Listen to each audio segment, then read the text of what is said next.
Hello and welcome to my class. இன்றைக்கி நம்ம பார்க்க போகிறது ஜார்ஜ் ஆர்வெல் எழுதிய a nice cup of tea அப்படின்ற எஸ்ஸேயை தான். இந்த கட்டுரை 1946 வருஷம் ஜனவரி மாதம் 12ஆம் தேதி ஈவினிங் ஸ்டாண்டர்ட் அப்படின்ற ஒரு நியூஸ் பேப்பரில் வெளியானது. ஜார்ஜ் ஆர்வெல் அவர்களுடைய இயற்பெயர் எரிக் ஆர்தர் பிளேர். இவர் இந்தியாவில் 1903 வருஷம் பிறந்தார். இவருக்கு ஹிந்துஸ்தானி உட்பட 8 மொழிகள் மிக சரளமாக தெரியும். இந்தியாவில் பள்ளி படிப்பு முடித்ததும் அவர் அப்போது பிரிட்டிஷ் இந்தியாவோடு சேர்ந்திருந்த பர்மாவில் போலீஸாக வேலை பார்த்தார். பின் தன் தாய்நாடான இங்கிலாந்திற்கு திரும்பி போய் அங்கே ஒரு பள்ளியில் ஆசிரியராக வேலை பார்த்தார். பின் ஒரு புத்தக கடையில் உதவியாளராக வேலை பார்த்தார். அதற்கு பின் அவர் பிபிசியில் சேர்ந்து அங்கே பல வருடங்கள் வேலை பார்த்தார். லண்டனில் உள்ள பிபிசி ஹெட் குவார்ட்டர்ஸுக்கு வெளியே அவருக்கு சிலை வைத்திருக்கிறார்கள். அவருடைய எழுத்துக்கள் எப்போவுமே சமூக ஏற்றத்தாழ்விற்கு எதிராகவே இருந்தது. இதில் ரொம்ப குறிப்பிட்டு சொல்ல வேண்டிய நாவல்கள் 1984 மற்றும் அனிமல் ஃபார்ம். 1984 நாவலில் பிக் பிரதர் அப்படின்னு ஒரு கேரக்டர் வரும். அந்த கேரக்டருக்கு தெரியாமல் எதுவுமே நடக்காது. பிக் பிரதர் இஸ் வாட்சிங் யூ அப்படின்னு எல்லா இடத்துலையும் போர்டு வச்சுருப்பாங்க. அவர் நிறைய விதிகள்லாம் வச்சுருப்பாரு. அதை மீறுறவங்களுக்கு தண்டனை கொடுப்பாரு. இந்த கேரக்டரை வச்சு தான் வெளிநாடுகளில் பிக் பிரதர் அப்படிங்கிற நிகழ்ச்சி ரொம்ப பிரபலமாச்சு. அதுதான் நம்ம இந்தியாவில் இப்போது பிக் பாஸ் அப்படின்னு நடக்குது. இவரோட அனிமல் ஃபார்ம் கூட ரொம்ப சீரியஸான ஒரு கதை தான். அதில் விலங்குகளுக்கு அதிகாரம், மனிதர்களை போன்ற அதிகாரம் கிடைத்தால் விலங்குகளும் எப்படி ஊழல் செய்யும், எப்படி தன்னுடைய அதிகாரத்தை துஷ்பிரயோகம் செய்யும் அப்படின்றத பற்றின ஒரு கதை. இப்போ உங்கள் எல்லாருக்கும் ஜார்ஜ் ஆர்வெல் எவ்வளோ சீரியஸான கதைகள்லாம் எழுதுவார், எவ்வளோ சமூக அக்கறை உள்ள கதைகள்லாம் எழுதுவாருன்னு ஓரளவுக்கு தெரிஞ்சிருக்கோம். அப்படிப்பட்டவர் டீயை பற்றி எழுதியிருக்காருன்னா அது உண்மையிலேயே ஆச்சரியமாக தான் இருக்குது. அதுவும் ரொம்ப நகைச்சுவையாக எழுதியிருக்காரு. இதில் அவரோட தீம் ரொம்ப சீரியஸாக இருக்குது. எப்படி ஒரு பர்ஃபெக்ட் டீ போடணுன்றதை பற்றி நிறைய ரூல்ஸ் எல்லாம் கொடுத்துருக்காரு. அதெல்லாம் கண்டிப்பாக நம்ம ஃபாலோ பண்ணால் தான் நம்மளால் நல்ல டீ போட முடியும் அப்படின்னு சொல்லியிருக்காரு. ஆனால் அவரோட டோன் ரொம்ப லைட்டாக இருக்குது. இந்த எஸ்ஸேயை நீங்கள் எக்ஸாமுக்குன்னு படிக்காமல் தனியாக உட்காந்து படித்து பாருங்கள். கண்டிப்பாக ஒரு சின்ன புன்னகையாவது உங்களுக்கு வரும். இப்போ நம்ம எஸ்ஸேயை டீட்டெயிலாக பார்க்கலாம். If you look up tea in the first cookery book that comes to your hand, you will probably find that it's unmentioned. உங்களுக்கு கைக்கு கிடைக்கிற ஏதாவது ஒரு சமையல் பற்றிய புத்தகத்தை எடுத்து படித்து பாருங்க. அதில் டீயை பற்றி எதுவுமே சொல்லியிருக்க மாட்டாங்க. அப்படியே ஏதாவது சொல்லியிருந்தாலும் 1-2 வரிகள் மட்டும்தான் இருக்கும். அதுவும் மேலோட்டமாக சில வழிமுறைகளை பற்றி மட்டும் சொல்லியிருப்பாங்க. முக்கியமான பாயிண்ட்ஸ் எதுவுமே அதில் இருக்காது. This is curious. அவருக்கு இது ரொம்ப வியப்பாக இருக்குது. Tea is one of the mainstays of civilization. இங்கிலாண்டில் மட்டும் இல்லை, அயர்லாந்து, ஆஸ்திரேலியா, நியூசிலாந்து இந்த நாடுகளில் கூட டீ தான் எல்லாத்துக்கும் ஆதாரமாக இருக்குது. ஒரு முதுகெலும்பு மாதிரி இருக்குது டீ. இங்கே சொல்லியிருக்க 4 நாடுகளுமே இங்கிலாண்டோட நேரடி ஆட்சியின் கீழே இருந்த நாடுகள். அப்போ இருந்த ஈஸ்ட் இந்தியா கம்பெனியோட முழு அதிகாரத்தின் கீழே தான் இந்த டீ வர்த்தகமே இருந்தது. அதனால் அவங்க மக்கள்கிட்ட டீ குடிக்கிறத ரொம்ப உற்சாகப்படுத்தினாங்க. ஏன்னா டீ விற்பனையானால் அவங்களுக்கு நிறைய வரி கிடைக்கும். பிறகு மக்களுக்கு டீ பழகிடுச்சு. தினம் டீ குடிச்சே ஆகணுன்ற மாதிரி ஒரு நிலை வந்துடுச்சு. வேலை பார்க்குற இடங்கள்லாம் கூட டீ பிரேக் அப்படின்னு விட ஆரம்பித்தாங்க. டீ குடித்தா தொழிலாளர்கள் ரொம்ப உற்சாகமாக வேலை செய்கிற மாதிரி ஃபீல் பண்ண ஆரம்பித்தாங்க. அதனால் அந்த நாடே டீயில் தான் ஓடுது அப்படின்ற மாதிரி ஆயிடுச்சு. அதனால் அவர் டீயை மெயின் ஸ்டேஸ் ஆஃப் சிவிலைசேஷன் அப்படின்னு சொல்கிறாரு. குக் புக்லலாம் அவங்க டீயை பற்றி எழுதாமல் விட்டதுக்கு ஒரு காரணம் இது சப்ஜெக்ட் ஆஃப் வயலண்ட் டிஸ்பியூட்ஸ் அதனால் இருக்கலாம் அப்படின்றாரு. ஏன்னா ஒவ்வொருத்தரும் டீ போடுற விதம் வேறு வேறையாக இருக்கும். நம்ம வீட்டு டீ மாதிரி பக்கத்து வீட்டு டீ இருக்காது. வயலண்ட் டிஸ்பியூட்ஸ்னால் வன்முறை, தகராறு, ரொம்ப வன்முறையாக இருக்கும். டீ போடுறது இப்படி தான் அப்படின்னு பேச ஆரம்பித்தோன்னாலே அது பயங்கர தகராறில் தான் முடியும் அப்படின்னு சொல்கிறாரு. இப்போது ஆர்வெல் நமக்கு எப்படி ஒரு பர்ஃபெக்ட் கப் ஆஃப் டீ போடுறதுன்னு சொல்லி கொடுக்க போகிறாரு. அதுக்கு அவர் 11 அவுட்ஸ்டாண்டிங் பாயிண்ட்ஸ் வச்சுருக்காரு. சாதாரண பாயிண்ட்ஸ் கிடையாது, அவுட்ஸ்டாண்டிங் பாயிண்ட்ஸ். அந்த 11 பாயிண்ட்ஸில் 2 பாயிண்ட்டை எல்லாரும் ஒத்துக்குவாங்க. ஆனால் 4 பாயிண்ட் வந்து அக்யூட்லி கான்ட்ரவர்ஷியல், அதாவது தீவிரமான சர்ச்சைக்கு உள்ளாகக்கூடிய பாயிண்ட்ஸ் அது. இப்போ அவர் நமக்கு அவரோட 11 கோல்டன் ரூல்ஸ் சொல்லித்தர போகிறாரு. ஃபர்ஸ்ட் ரூல், டீ போடணுன்னா டீ பவுடர் வேணும். என்ன மாதிரி டீ பவுடர் யூஸ் பண்ணணும்? அவரோட ஃபர்ஸ்ட் பாயிண்ட்டையே கான்ட்ரவர்ஷியலாக தான் ஆரம்பிக்கிறாரு. நாம் இந்தியன் டீ இல்லைன்னா சிலோனீஸ் டீயை தான் யூஸ் பண்ணணும்னு சொல்கிறாரு. உலகத்திலேயே பெஸ்ட் டீனா அது டார்ஜிலிங் டீயை தான் சொல்லுவாங்க. இந்த டீக்கு த ஷாம்பெயின் ஆஃப் டீஸ் அப்படின்னு ஒரு பேர் இருக்குது. 1 கிலோ டீ 1 லட்சம் ரூபாய் வரைக்கும் ஏலம் போகும்னு சொன்னால் உங்களால் நம்ப முடியுதா? டீயில் நிறைய குவாலிட்டிஸ் இருக்குது. ஃபர்ஸ்ட் ஃப்ளஷ் அப்படின்னு ஒரு குவாலிட்டி இருக்குது. அதாவது பனிக்காலம் முடிஞ்ச உடனே துளிர்க்கிற முதல் இலைகளை பறிக்கிறாங்கல்ல, அந்த இலைகள் தான் பெஸ்ட் டீ அப்படின்னு சொல்கிறாங்க. அதற்கப்புறம் 2வது அறுவடை, 3வது அறுவடை, அந்த மாதிரி வர டீ எல்லாம் அதற்கு அடுத்தடுத்த குவாலிட்டி. நமக்கு கடையில் கிடைக்கிற டீலாம் எத்தனாவது அறுவடைன்னு நமக்கு தெரியாது. இந்த மாதிரி கிடைக்கிற ஃபர்ஸ்ட் ஃப்ளஷ் டார்ஜிலிங் டீயை ஏலம் எடுக்கிறதுக்காக உலகத்தில் இருக்க எல்லா நாடுகளிலிருந்தும் டீ கம்பெனிகள் வந்து போட்டி போடுறாங்க. அதே மாதிரி தான் சிலோன் டீயும். இப்போவும் இங்கிலாண்டில் இருக்க நிறைய தாத்தா பாட்டிங்க சிலோன் டீ தான் வேணும்னு வாங்கி குடிப்பாங்க. அந்த அளவுக்கு சிலோன் டீ ஒரு பெரிய பிராண்ட் நேம். ஸ்ரீலங்கான்னு அந்த நாட்டோட பேரை மாற்றிட்டாலும் அந்த டீயோட பேர் இன்னும் சிலோன் டீன்னு தான் இருக்குது. China tea has virtues. வர்ச்சூஸ்னால் நல் ஒழுக்கங்கள். சைனா டீ குடித்தா எப்படி நல்ல ஒழுக்கங்கள் வரும்? சைனாவில் இருந்த டாங் அரச பரம்பரையில் ஒரு டீ மாஸ்டர் இருந்தார். அவரோட பேர் லியூ ஜென் லியாங். அவர் டீ குடித்தா என்னென்ன நல்ல ஒழுக்கங்கள் வரும், வர்ச்சூஸ் வரும்ன்ட்டு ஒரு புக்கே எழுதி வச்சுருக்காரு. அதில் அவர் 10 வர்ச்சூஸ் ஆஃப் டீ அப்படின்னு எழுதியிருக்காரு. டீ குடிக்கிறதுனால தைரியம், வீரம் உட்பட 10 வர்ச்சூஸ் கிடைக்கும்னு இன்னும் சைனீஸ் மக்கள் நம்புகிறாங்க. அதை தான் ஆர்வெல் சைனா டீ ஹேஸ் வர்ச்சூஸ்ன்னு சொல்கிறாரு. இன்றைய காலகட்டத்தில் நாம் நல்லொழுக்கங்களை வெறுக்கக்கூடாது. இட் இஸ் எக்கனாமிக்கல் அப்படின்னா நம்ம பட்ஜெட்டுக்கு தகுந்த மாதிரி விலை உள்ள ஒரு டீ. இந்த சைனா டீயில் பால் கூட சேர்க்க தேவையில்லை. ஆனால் இதில் ஒரே ஒரு பிரச்சனை தான், இதில் ஸ்டிமுலேஷனே இல்லை அப்படின்னு சொல்கிறாரு. டீ குடித்தோடனே ஒரு எனர்ஜி வரும்ல, அது சைனா டீயில் இல்லை அப்படின்னு சொல்கிறாரு. இந்த சைனா டீயை குடித்த உடனே யாரும் ரொம்ப புத்திசாலியாவோ ரொம்ப தைரியமானவங்களாவோ இல்லை ரொம்ப நம்பிக்கை உள்ளவங்களாவோ மாறுறதில்ல. அதனால் யாராவது a nice cup of tea அப்படின்னு சொன்னாங்கன்னா அவங்க எப்போவுமே மாறாமல் இந்தியன் டீ குடிக்கிறவங்களாக தான் இருக்கணும்.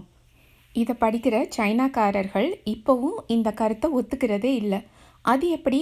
ஆர்வெல் இந்தியன் டீ தான் பெஸ்ட் டீன்னு சொல்கிறாரு. அவர் இந்தியாவில் பிறந்து அங்கே வாழ்ந்ததுனால அவர் அப்படி சொல்கிறாரு. அவர் இது வரைக்கும் சைனீஸ் டீயை குடித்ததே இல்லை போல இருக்குது. குடிச்சிருந்தா கண்டிப்பாக அவர் சைனீஸ் டீ தான் பெஸ்ட் டீன்னு சொல்லியிருப்பாருன்னு சொல்கிறாங்க. அதனால் அவரோட இந்த ஃபர்ஸ்ட் பாயிண்ட்டே இன்றைக்கி வரைக்கும் கான்ட்ரவர்ஷியல் பாயிண்ட்டாக இருக்குது. இப்போது டீ பவுடர் எடுத்தாச்சு. செகண்ட் பாயிண்ட், என்ன மாதிரி பாத்திரத்தில் டீ போடணும்? Tea should be made in small quantities. எப்போவுமே ஒரு டீ பாட் மாதிரி ஒரு சின்ன பாத்திரத்தில் தான் டீ போடணும். ஒரு ஜாடி மாதிரி பெரிய பாத்திரத்தில் டீ போட்டால் அந்த டீ டேஸ்ட்லெஸ்ஸாக இருக்கும், சுவையே இல்லாமல் இருக்கும். அடுத்து அவர் ஆர்மி டீ பற்றி சொல்கிறாரு. ஆர்மியில் டீ போடுறதுனா அவங்களுக்கு எவ்வளோ பெரிய பாத்திரம் தேவைப்படும். நம்ம நிறைய பேர் வந்தாங்கன்னா ஒரு படையே திரண்டு வந்திருக்குன்னு சொல்லுவோம். அப்போ ஒரு படைக்கு சமைக்கணுன்னா எவ்வளோ பெரிய பாத்திரம் அவங்களுக்கு தேவைப்படும். அதனால் அவங்க கால்ட்ரன் அப்படின்ற ஒரு பாத்திரத்தில் சமைப்பாங்க. அதை நம்ம தமிழில் குண்டான் அப்படின்னு சொல்லலாம். போர் இல்லாத சமயங்களில் நீங்கள் அந்த ஃபோட்டோவில் பார்க்குறீங்கள, இந்த மாதிரி ஒரு ப்ராப்பர் கிச்சனில் அவங்க சமைப்பாங்க. ஆனால் போர் நடக்கிற இடத்துல அவங்களுக்கு சமைக்கிறதுக்கு ஒரு மொபைல் கிச்சன் மாதிரி இருக்கும். ஒரு வண்டியில் பெரிய பாத்திரம் இருக்கும், அதை தள்ளிட்டு போய் எங்கே சாப்பாடு வேணுமோ அங்கே சமைச்சிக்குவாங்க. Army tea taste of grease and white wash. அது ஏன்னு நான் சொல்கிறேன். கிரீஸுக்கு ஒரு காரணம், இந்த கறி அடுப்பில் சமைக்கிறதுனால அந்த பாத்திரத்தில் அந்த கறி படிஞ்சு படிஞ்சு ஒரு எண்ணெய் பிசுக்கு மாதிரி இருக்கும். அதனால கிரீஸ் வரும். இன்னொரு காரணம் பார்த்திங்கன்னா, இந்த சோல்ஜர்ஸ் யூஸ் பண்ணுற கிரீஸ் கன்.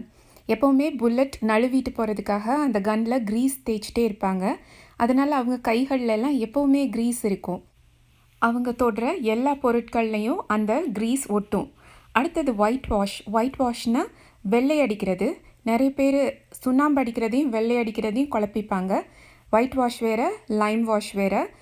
ஒயிட் வாஷ் வந்து இப்போ நமக்கு இருக்கிற பெயிண்ட்டுக்கும் அப்போ இருந்த சுண்ணாம்பு அடிக்கிறதுக்கும் நடுவில்னு வச்சுக்கோங்க. இந்த ஒயிட் வாஷ் ஆன்டி பாக்டீரியல்.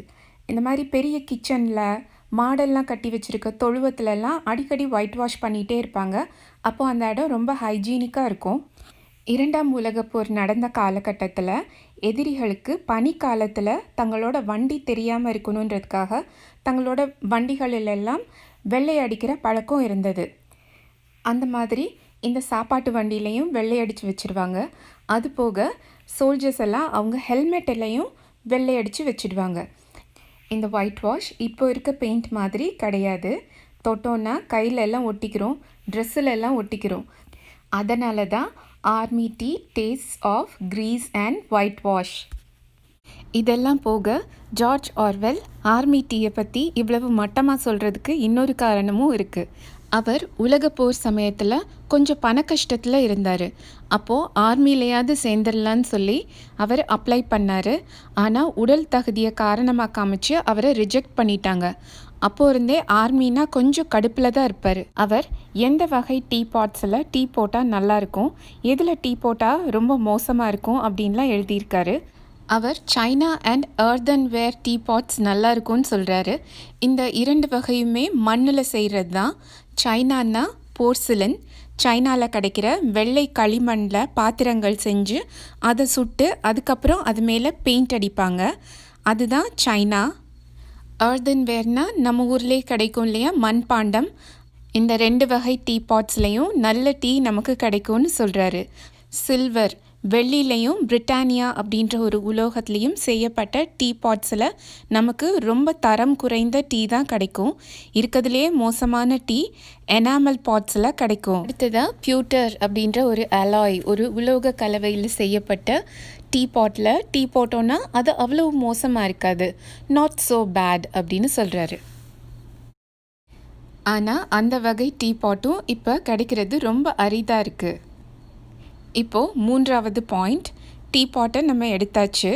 இப்போ அதை என்ன பண்ணணும்னா அதை கொஞ்சம் முதலையே சூடு பண்ணி வச்சுக்கணும். அதுக்கு எல்லோரும் என்ன பண்ணுவாங்கன்னா கொஞ்சம் சுடு தண்ணியை அந்த டீ பாட்டுக்குள்ளே ஊற்றி லைட்டாக சுழற்றி அதை சூடாக்குவாங்க. ஆனால் இவர் என்ன சொல்கிறாருன்னா அதை விட பெட்டரான மெத்தட் என்னென்னா அந்த டீ பாட்டை நேரடியாக ஹாப் மேலே வச்சு சுட வைக்கிறது தான் சொல்கிறாரு. நீங்கள் இந்த ஃபோட்டோவில் ஹாபை பார்க்கலாம். ஹாப்னா ஒரு ஸ்டோவ் ரேஞ்ச், ஒரு கேஸ் ரேஞ்ச் மாதிரி. 4th, the tea should be strong.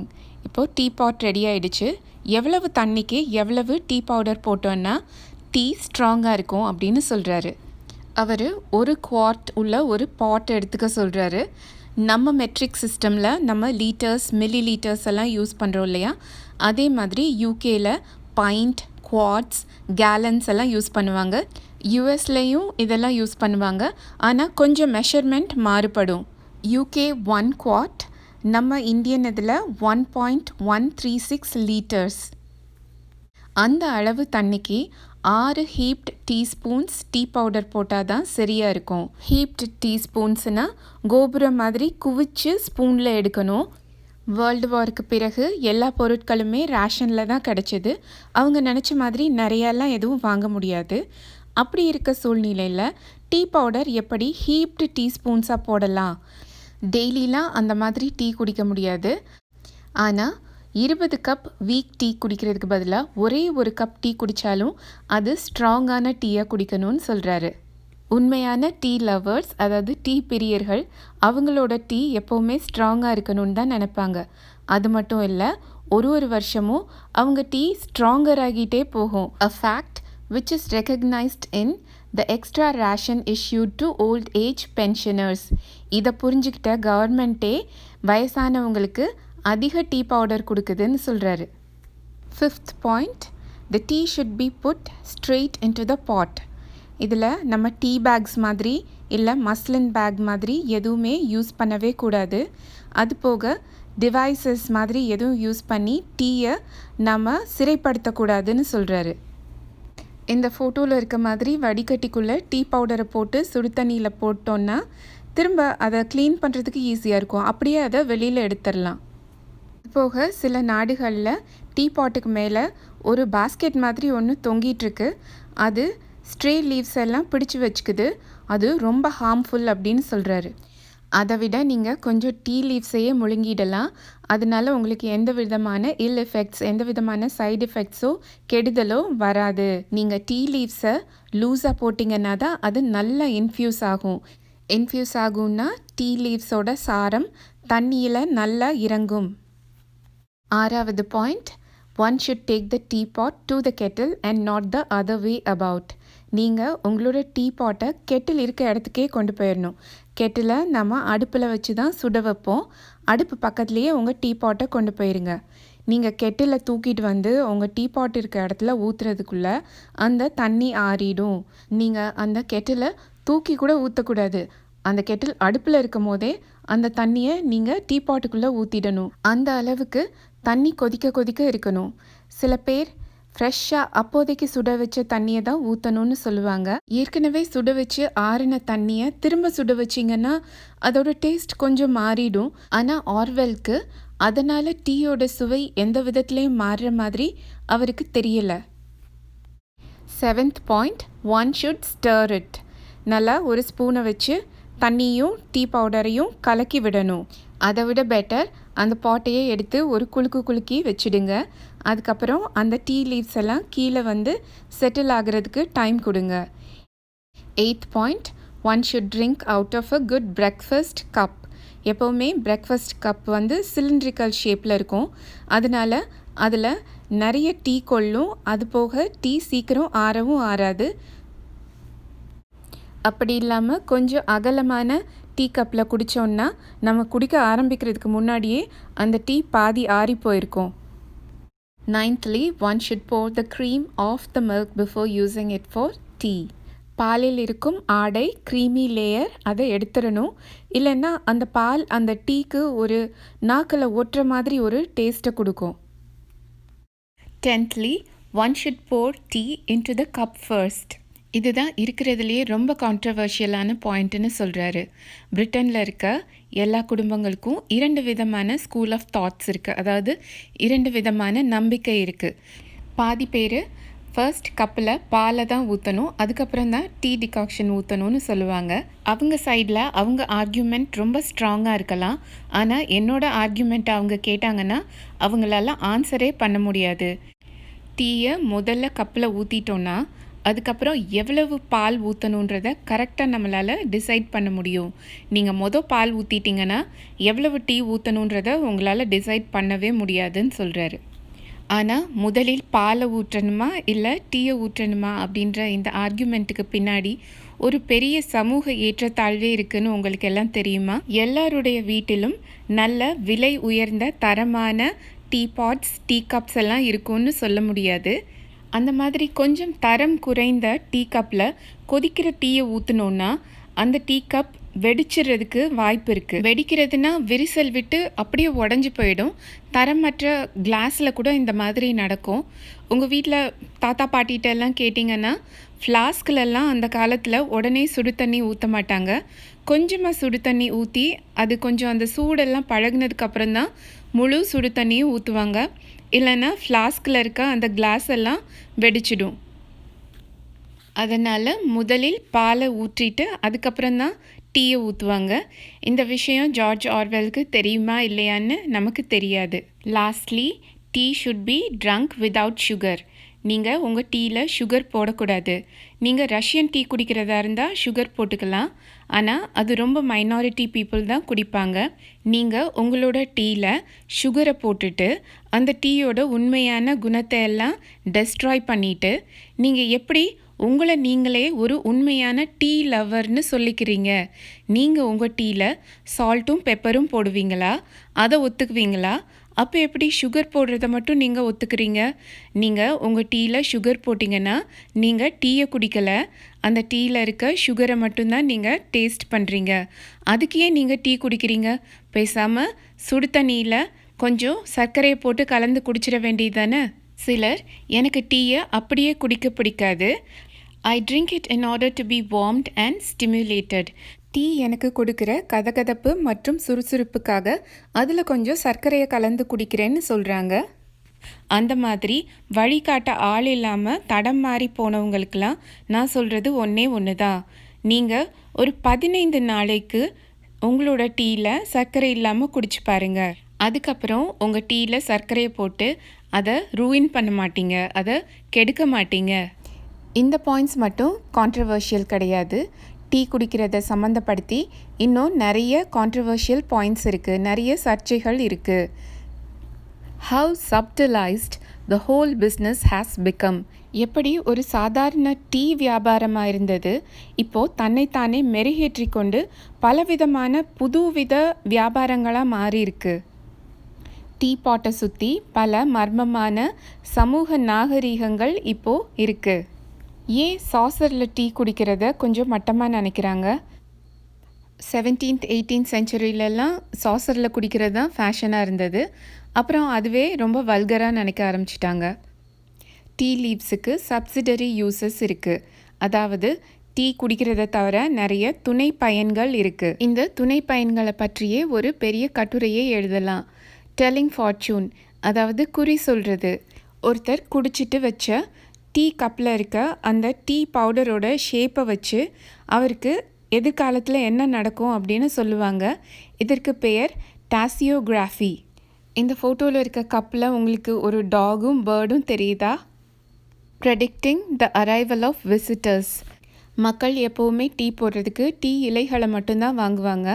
அந்த டீ இலைகளுக்கு நடுவில் காம்பு ஸ்டாக்ஸ் கடந்தால் அதை வாங்க மாட்டாங்க. அதனால் வியாபாரிகள்லாம் சேர்ந்து ஒரு கதை கட்டி விட்டாங்க. நீங்கள் குடிக்கிற டீயில் ஒரே ஒரு தண்டு இருந்ததுன்னா ஒரு ஸ்ட்ரேஞ்சர், ஒரு முன்பின் அறிமுகம் இல்லாத ஒருத்தர் உங்கள் வீட்டுக்கு வரப்போகிறாருன்னு அர்த்தம். ஒரு தடியான உட்டி ஸ்டாக் இருந்ததுன்னா ஒரு மேல் விசிட்டர் வரப்போகிறாரு. அதே ஒரு சாஃப்ட் ஸ்டாக் இருந்ததுன்னா ஒரு ஃபீமேல் விசிட்டர் வரப்போகிறாங்க அப்படின்னெல்லாம் கதை கட்டி விட்டாங்க. ஃபீடிங் ரேபிட்ஸ் அப்படின்னா டீ இலைகளை அப்படியே பறித்து ரேபிட்ஸ்க்கு போட மாட்டாங்க. தொழிற்சாலைகளில் டீயை பதப்படுத்தும் போது நிறைய டீ லீவ்ஸ் வேஸ்ட் ஆகும். அந்த மாதிரி லீவ்ஸை ரேபிட்ஸ் போன்ற மற்ற லைஃப் ஸ்டாக்ஸுக்கெல்லாம் தீனியாக கொடுக்கறது வழக்கம். ஹீலிங் பர்ன்ஸ், ஏதாவது சுற்றுச்சு இல்லை காயமாயிடுச்சுன்னா அந்த இடத்துல டீ ட்ரீ ஆயில் போடுவாங்க. அப்படி இல்லைன்னா டீ பேக்ஸை நல்லா ஃப்ரிட்ஜில் வச்சு சில்லுன்னு அந்த இடத்துல வச்சோன்னா நமக்கு நல்ல சீக்கிரம் குணமாயிடும். ஸ்வீப்பிங் கார்பெட்ஸ்னால் கார்பெட்டில் ஒரு மாதிரி கெட்ட ஸ்மெல் வரும். அப்போது இந்த டீ லீவ்ஸ் எல்லாம் அந்த கார்பெட் மேலே எல்லாம் போட்டு நல்லா காய வச்சுட்டு அதுக்கப்புறம் கூட்டினாங்கன்னா அந்த நாற்றமெல்லாம் போயிடும். ஆனால் நல்ல காய்ந்த டீ லீவ்ஸை தான் போடணும். ஈரமான டீ லீவ்ஸை போட்டால் அந்த சாயம்லாம் கார்பெட்டில் இறங்கிடும். நம்ம பாட்டை எப்படி வார்ம் பண்ணணும், தண்ணி எவ்வளவு கொதிக்க வைக்கணுன்றதை பற்றி மட்டும் கவலைப்பட்டோன்னா போதும். நமக்கு ரேஷனில் கொடுக்குற அந்த டீ பவுடரை வச்சே நல்ல 20 ஸ்ட்ராங்கான கப் ஆஃப் 2 ounces டீயை நம்மளால் தயாரிக்க முடியும். இந்த எஸ்ஸே உங்கள் எல்லாருக்கும் நல்லா புரிஞ்சிருக்கும்னு நம்புகிறேன். இந்த எஸ்ஸேயோட ஹைலைட்டட் பாயிண்ட்ஸோட சம்மரி நம்ம சேனலில் இருக்குது, அதையும் மறக்காமல் பாருங்கள். இது போன்ற இன்னும் பல வீடியோக்களுக்கு மறக்காமல் சப்ஸ்கிரைப் பண்ணுங்கள், பெல் ஐக்கனை அமுக்குங்க. இந்த வீடியோவை லைக் பண்ணுங்கள், உங்கள் கிளாஸ்மேட்ஸோட ஷேர் பண்ணுங்கள். அடுத்த கிளாஸில் பார்க்கலாம்.